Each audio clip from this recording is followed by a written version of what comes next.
Physics.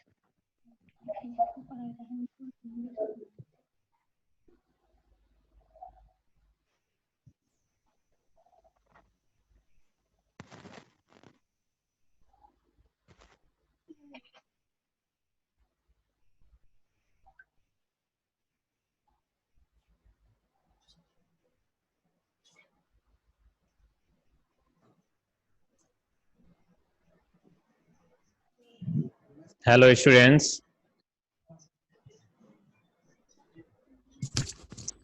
are you able to listen me? Hello.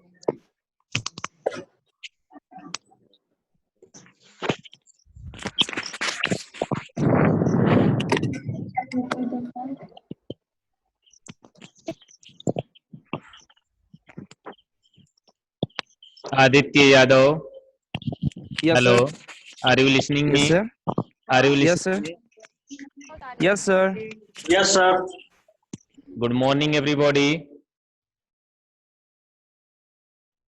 Hello.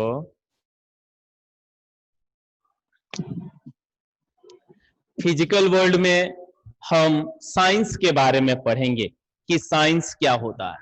Main रूप से हम science का डेफिनेशन देखेंगे और साइंस के मेथड के बारे में पढ़ेंगे।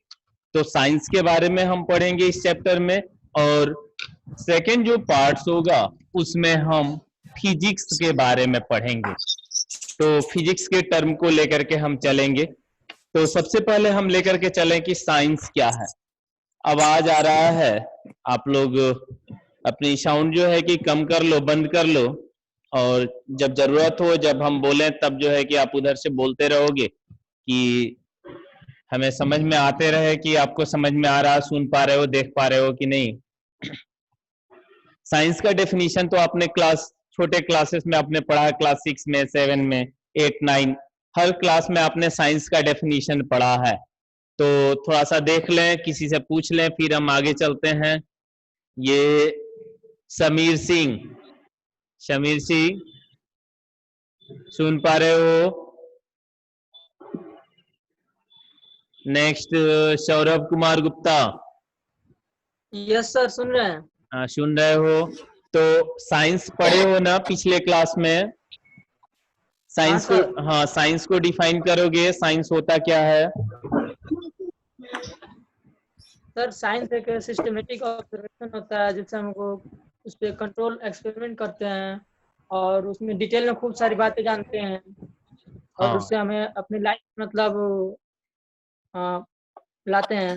हाँ, ठीक है, ठीक है। आपने जो है कि साइंस, हाँ ठीक है, साइंस के बारे में आपने जो है कि डेफिनेशंस पढ़ा है। हम देखते हैं कि साइंस, ये जो साइंस वर्ड है, साइंस वर्ड, ये लैटिन वर्ब से बना है। साइंस जो वर्ड है यह लैटिन वर्ब से बना है, और यह लैटिन वर्ब कौन सा है? साइंटिया। यह लैटिन वर्ब साइंटिया से बना है, और जिसकी मीनिंग होती है, इस साइंटिया की मीनिंग होती है, मीनिंग क्या होता है? टू नो, जानना। Science originates from Latin verb scientia, that's meaning to know. Science का संस्कृत वर्ड जो होता है, साइंस को संस्कृत में, इसका जो संस्कृत वर्ड होता है, संस्कृत वर्ड विजनैन होता है, नैन होता है, और इसी वर्ड से हिंदी वर्ड बना है। हिंदी में हम साइंस को क्या कहते हैं? विज्ञान कहते हैं, विज्ञान कहते हैं। तो साइंस का संस्कृत वर्ड विजनैन है, और उसी से हिंदी वर्ड विज्ञान बना हुआ है। और इस साइंस का अरेबिक वर्ड जो होता है, इसका अरेबिक वर्ड, अरेबिक में हम इसी को इल्म कहते हैं। इन सब का मीनिंग, चाहे इल्म हो, विजनैन हो, विज्ञान हो, साइंटिया हो, साइंस हो, इन सब का मीनिंग जो है जानना होता है, नॉलेज होता है। तो जैसा कि हमें पता है कि हम ह्यूमन हमेशा से अपने चारों ओर सराउंडिंग चीज जिससे हम अफेक्टेड होते हैं उसके बारे में ज्यादा से ज्यादा जानकारी कलेक्ट करना चाहते हैं, ज्यादा से ज्यादा। जैसे कि हम देखते हैं कि हर गर्मी के बाद, ये गर्मी का जो सीजन है, इस हर गर्मी के सीजन के बाद जो है कि बारिश, बरसात का जो है कि सीजन आता है। तो हम इसके बारे में जो है कि जानने को क्यूरियस होंगे कि हर बारिश के बाद जो हर गर्मी के बाद जो है कि बरसात का ही सीजन क्यों आता है, इसमें साइंस का क्या रीजन है। और भी बहुत सारे रीजंस हैं, जैसे कि ह्यूमंस हमेशा से अपने सराउंडिंग चीजें जिससे जो कि अफेक्टेड होता है उसके बारे में ज्यादा से ज्यादा जानकारी कलेक्ट करना चाहता है, उसके बारे में ज्यादा से ज्यादा जानकारी जो है कि कलेक्ट करना चाहता है। और उस नॉलेज को अगर सिस्टमेटिकली अरेंज किया जाए तो उसी नॉलेज को हम साइंस कहेंगे। इसको डिफाइन कर रहे हैं हम कि साइंस है क्या। साइंस को आप डिफाइन करोगे। हेलो,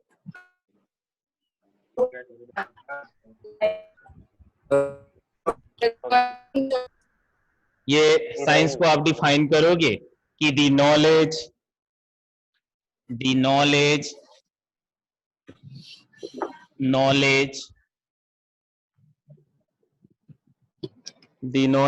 दिखाई दे रहा है ना, the knowledge which man gained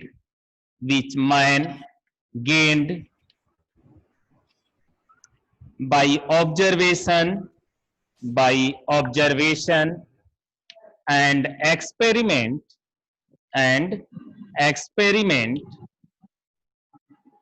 that organized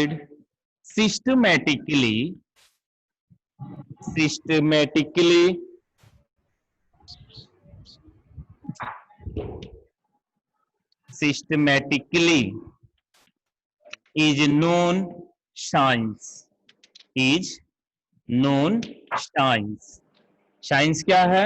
Science is the knowledge which man gained by observation and experiment that organized systematically is known science. कोई भी वह नॉलेज जो कि ह्यूमन ऑब्जर्वेशन और एक्सपेरिमेंट के बेस पर गेंड करता है, और अगर उस नॉलेज को सिस्टमेटिक तरीके से अरेंज किया गया हो, ऑर्गेनाइज्ड किया गया हो, तो उस नॉलेज को हम साइंस कहते हैं। तो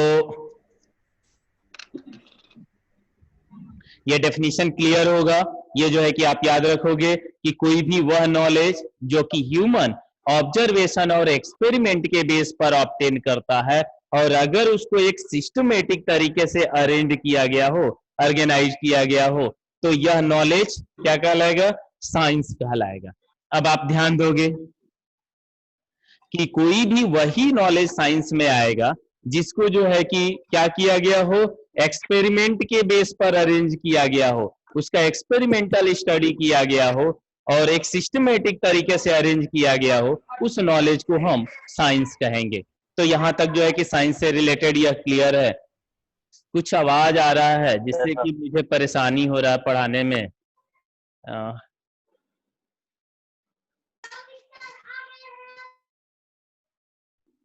अब आप ध्यान दोगे, साइंस जो है कि ये क्लियर हो गया कि science made from Latin verb scientia, that's meaning to know, जानना। साइंस का संस्कृत वर्ड विज्ञान है और इसी को हिंदी में हम विज्ञान कहते हैं, और इसका अरेबिक वर्ड इल्म है। साइंस को सिंपली आप जो है कि डिफाइन कर रहे हो, जैसा कि पिछले क्लास से ही आप डिफाइन करते आ रहे हो कि साइंस एक सिस्टमेटिक नॉलेज है जो कि ह्यूमन क्या करता है, ऑब्जर्वेशन और एक्सपेरिमेंट के बेस पर गेन करता है। अब हम टाइप्स ऑफ साइंस के बारे में देखेंगे कि साइंस कितने टाइप्स का होता है। तो नेक्स्ट पॉइंट हम लेकर के चलेंगे कि types of science. Types of science,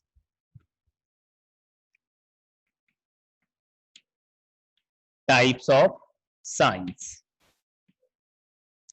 science को हम मेनली दो पार्ट में डिवाइड कर सकते हैं। बतलाओगे? इधर दीपा सिंह,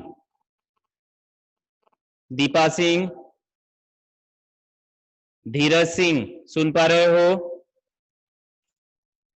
धीरज सिंह, Yes, sir. हाँ, बतलाओगे साइंस कितने टाइप का होता है?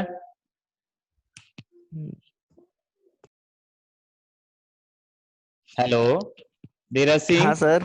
साइंस Yes, के sir. टाइप्स बतलाओगे? पता है साइंस को मेनली कितने ब्रांचेज में डिवाइड किया जा सकता है? 3. तीन। कौन कौन से? फिजिक्स, केमिस्ट्री और बायोलॉजी। बायोलॉजी। ठीक है, ये ध्यान दोगे साइंस के बहुत सारे ब्रांचेज है।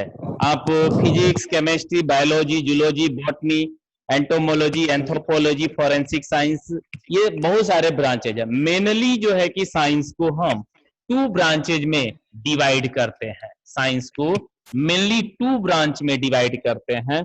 पहली जो ब्रांच है उसे हम बायोलॉजिकल साइंस कहते हैं। Biological science, biological science. और सेकंड टाइप जो ब्रांच है ये साइंस का, उसे हम कहते हैं physical science. Physics, chemistry, bio आप नहीं कहोगे, कहोगे कि science is mainly categorize into 2 branches. First is biological science and another branch of science is physical science. Physical. Biological science, from this name it is clear that biological science deals with living things। इसमें हम living things के बारे में पढ़ते हैं। That is आप कह सकते हो कि biological science is branch of science which deals with living things। इसके बारे में हम किसके बारे इसमें क्या पढ़ते हैं?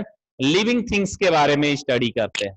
जबकि फिजिकल साइंस में हम नॉन लिविंग थिंग्स के बारे में स्टडी करते हैं। That is physical science deals with non living things. इसमें हम नॉन लिविंग थिंग्स के बारे में स्टडी करते हैं। अब आप ध्यान दोगे बायोलॉजिकल साइंस के कौन कौन से ब्रांच हो सकते हैं, इसमें जो है कि क्या क्या कौन कौन से पार्ट्स आते हैं बायोलॉजिकल साइंस के। बायोलॉजिकल साइंस में आता है जूलॉजी, नाम तो आपने सुना होगा ना, zoology, botany, ornithology,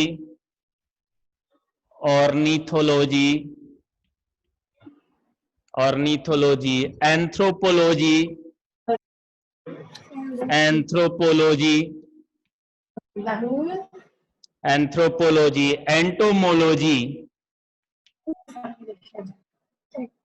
entomology, forensic science, etcetera. ध्यान दोगे ये जितने भी ब्रांचेज है, कोई भी साइंस का वह ब्रांच जिसमें हम लिविंग थिंग्स के बारे में स्टडी कर रहे हो, हम जीव जंतुओं के बारे में स्टडी कर रहे हो, पेड़ पौधों के बारे में स्टडी कर रहे हो, किसी कीड़े मकोड़ों के बारे में स्टडी कर रहे हो, बर्ड्स के बारे में स्टडी कर रहे हो, तो किसी भी लिविंग थिंग्स के बारे में स्टडी करने वाला साइंस का जो ब्रांच होता है उसे हम क्या कहते हैं? बायोलॉजिकल साइंस कहते हैं। ये क्लियर हो गया है। अगली जो ब्रांच है जिसमें हम क्या कहते हैं साइंस का दूसरा ब्रांच? Physical science. अब फिजिकल साइंस में क्या क्या पढ़ते हैं ये बात ध्यान दोगे। In physical science comes physics. इसमें फिजिक्स के बारे में हम स्टडी करते हैं। Physics, chemistry, physics, chemistry, geology, लिख नहीं रहा हूं बोलते चलना, जियोलॉजी, ओशियनलॉजी, एस्ट्रोलॉजी, एस्ट्रोनॉमी, एक्सेट्रा। ये सभी जो ब्रांचेज है, जियोलॉजी, एस्ट्रोनॉमी, एस्ट्रोलॉजी, एक्सेट्रा, ये सभी ब्रांचेज जिसमें हम नॉन लिविंग थिंग्स के बारे में स्टडी करते हैं, वो सभी ब्रांचेज जो है कि क्या का किसके अंडर आएगा? फिजिकल साइंस के अंडर। ये भी साइंस का पार्ट है, ये भी साइंस है, ये भी साइंस है, ये सभी जो है कि साइंसेस है। तो ऐसे अगर सबको अलग अलग लेकर के चलेंगे तो बहुत सारे ब्रांच होंगे। तो मेनली जो है लिविंग और नॉन लिविंग के बेस पर साइंस को 2 ब्रांचेज में डिवाइड करते हैं, फिजिकल साइंस और बायोलॉजिकल साइंस। चले आगे ना, इतना क्लियर हो गया होगा? ये समझ में आ रहा है ना इतना कि साइंस को मेनली 2 पार्ट्स में कैटेगराइज कर सकते हैं, बायोलॉजिकल साइंस और फिजिकल साइंस। तो नेक्स्ट हम लेकर के चलेंगे, नेक्स्ट टॉपिक हम पढ़ेंगे साइंटिफिक मेथड साइंटिफिक मेथड क्या होता है, ये ध्यान दोगे। ये जो चैप्टर है, अक्सर जो है कि इस चैप्टर को छोड़ दिया जाता है, नहीं पढ़ाया जाता है। इस चैप्टर से जो है कि एग्जाम में भी ज्यादा क्वेश्चंस नहीं पूछे जाते हैं। अगर होम एग्जाम होता है तो 1-2 नंबर का क्वेश्चन पूछ लिया जाता है। कॉम्पिटेटिव एग्जाम में जो है कि इससे जो है कि क्वेश्चंस नहीं पूछना है। ये चैप्टर जो है कि केवल और केवल इंट्रोडक्शन है। फिर भी हम लग रहा है कि हमें जो है कि 2-3 पीरियड लगेगा इस चैप्टर को पढ़ने में। देखते हैं, नेक्स्ट पॉइंट हम लेकर के चलेंगे।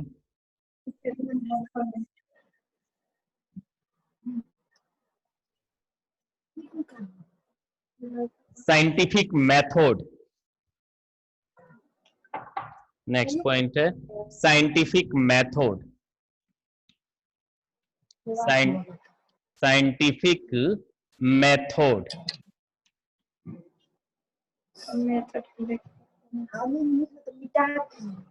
आप अपना ये ऑडियो म्यूट करके रखोगे, जब बोलना हो तभी जो है कि अनम्यूट करोगे अपने ऑडियो को।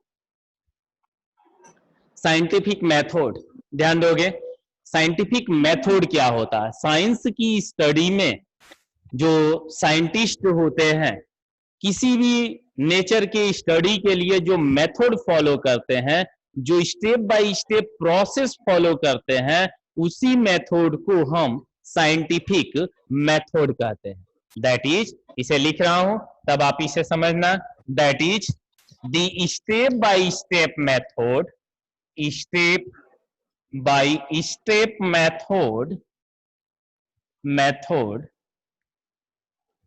used by scientist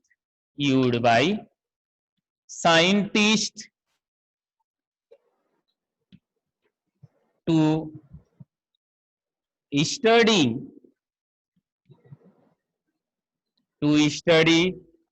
about nature, and establishing law is known scientific method,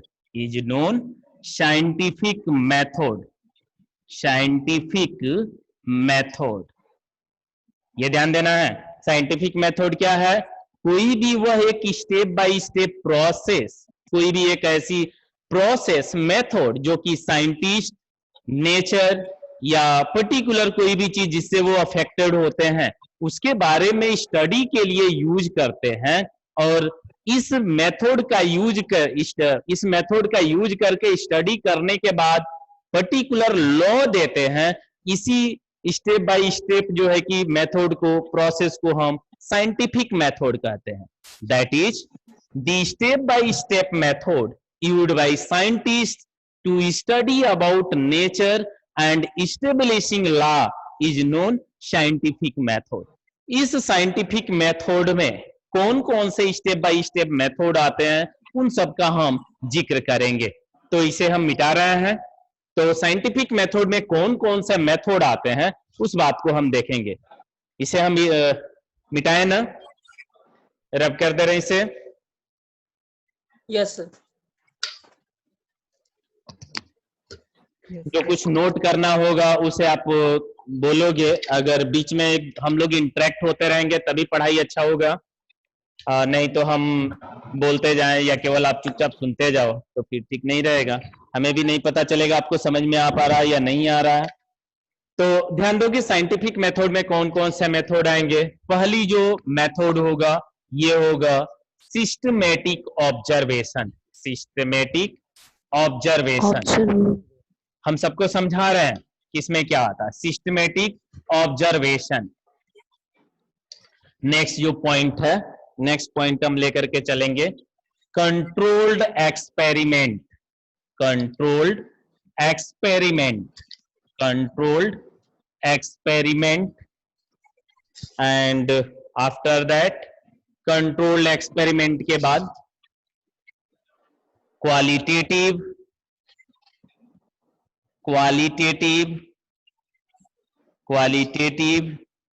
and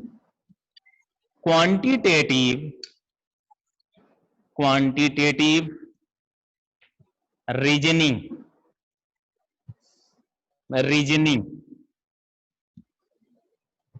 reasoning, qualitative and quantitative reasoning. After that, mathematical modeling, mathematical modeling,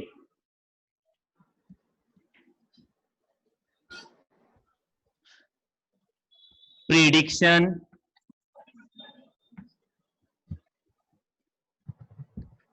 verification, verification, verification and falsification, falsification. ये जो method है, ये सभी method जो है कि systematic method कहते हैं, कल आता है। ये सभी जो है कि सिस्टमेटिक मेथड का पार्ट है। अब इसे हम समझा रहे हैं। सिस्टमेटिक मेथड के बारे में हमने बतला दिया कि सिस्टमेटिक मेथड है क्या। हमने देखा कि it is a step by step method used by scientist for studying nature and establishing law.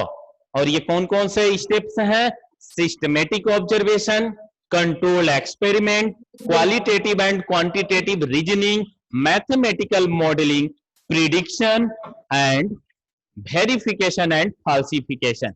सबसे पहले क्या किया जाता है साइंटिफिक मेथड में? साइंस से रिलेटेड अगर हमें कोई लॉ देना है, कोई पर्टिकुलर थ्योरी जो है कि स्टेबल करना है, तो हम सबसे पहले क्या काम करते हैं? साइंटिस्ट क्या काम करते हैं कि अपने सराउंडिंग नेचर जिससे वो अफेक्टेड होते हैं, जिससे वो प्रभावित होते हैं, उसके बारे में ऑब्जर्वेशन करते हैं। That is systematic observation. Systematic observation हम कोई एक एग्जांपल लेकर के चलेंगे, लेकिन पहले हम लास्ट तक इन सब के बारे में एक एक लाइन बतला लें।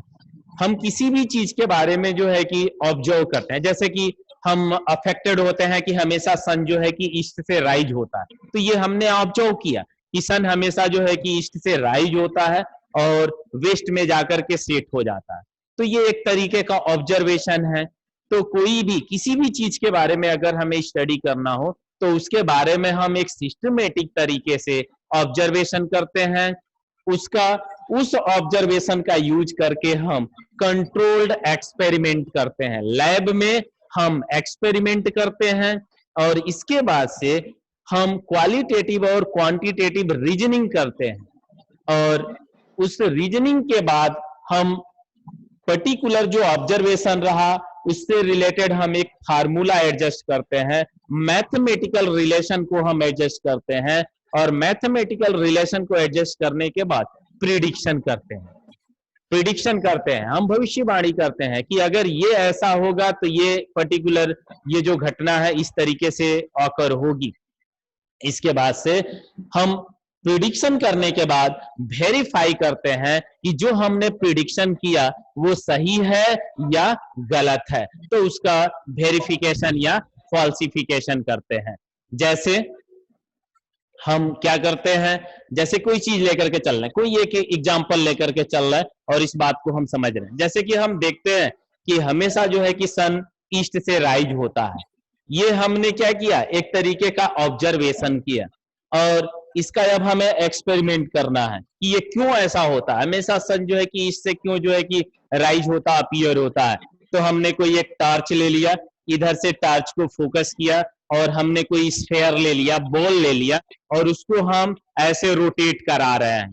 तो अगर हम रोटेट कराएंगे तो रोटेट कराने पर क्या अपीयर होगा कि पर्टिकुलर जो जैसे ही यह पोर्शन, ये स्फेयर का ये पोर्शन अगर लाइट के सामने आएगा तो इधर लाइट पड़ेगा और पीछे वाले पोर्शन में लाइट नहीं पड़ेगा। तो इस तरीके से हम यह कर सकते हैं कि ये पर्टिकुलर अर्थ है अपने एक्सिस पे रोटेट कर रहा है, सन अपने जगह पे रुका हुआ है, जिसके कारण जो है कि हमें राइज और सनसेट अपीयर हो रहा है। दूसरा कोई भी और आप एग्जांपल ले सकते हो, जैसे कि हम देखें पर्टिकुलर हम मान लेते हैं कि कोई रिवर है, ये रिवर जो है कि हमेशा इधर से इधर फ्लो हो रही है। हम देखते हैं कभी भी ऑब्जर्व करते हैं पर्टिकुलर कोई रिवर इस डायरेक्शन से इस डायरेक्शन में फ्लो हो रही है। तो ये हमने ऑब्जर्वेशन किया। लैब में हम इससे रिलेटेड एक्सपेरिमेंट करते हैं। हमने कोई पाइप ले लिया, कोई ट्यूब ले लिया, और हमने इस पाइप को लेकर के हम एक्सपेरिमेंट करना स्टार्ट करते हैं। अगर हम पाइप को ऐसे एकदम जो है कि दोनों इंड बराबर रखें तो वाटर का इधर से इधर फ्लो नहीं होगा। वाटर का एक इंड से दूसरे इंड तक फ्लो होने के लिए जरूरी है कि इसमें क्या हो, अगर इधर से इधर फ्लो कराना है तो इस पाइप का यह इंड ऊपर होगा और यह इंड जो है कि क्या होगा, इसके कंपैरिजन में नीचे होगा। तभी जो है कि हम कहेंगे कि वाटर जो है कि इधर से देखेंगे कि इधर से इधर फ्लो हो रहा। ये हमने जो है कि एक्सपेरिमेंट किया। तो इस एक्सपेरिमेंट के बाद हम जो ऑब्जर्व किए हैं वो कह सकते हैं कि जब रिवर इधर से इधर फ्लो हो रही है तो इधर का पोर्शन ऊंचा होगा और इधर का पोर्शन नीचे होगा, तभी वाटर जो है कि हायर पोर्शन से लोअर पोर्शन की ओर फ्लो कर रही है। इसके बाद से हम इसके स्पीड के बारे में हम क्वालिटेटिव और क्वांटिटेटिव रीजनिंग करते हैं कि जितनी हाइट जो है इस पाइप का यह जो इंड है जितना ऊपर करते जाएंगे वाटर का फ्लो जो है कि इंक्रीज करता जाएगा। तो ये जो है कि हम ये देखते हैं, इसके बारे में हम रीजनिंग करते हैं कि कितना जो है कि हाइट बढ़ाने पर कितनी स्पीड इंक्रीज हो रही है। और ये जो है कि रीजनिंग के बाद एक रिलेशन दे देते हैं पर्टिकुलर वाटर के फ्लो होने की स्पीड पर और दोनों जो इंड है इन। तो ये मतलब कि अभी क्लास नहीं चलेगा, अब अगला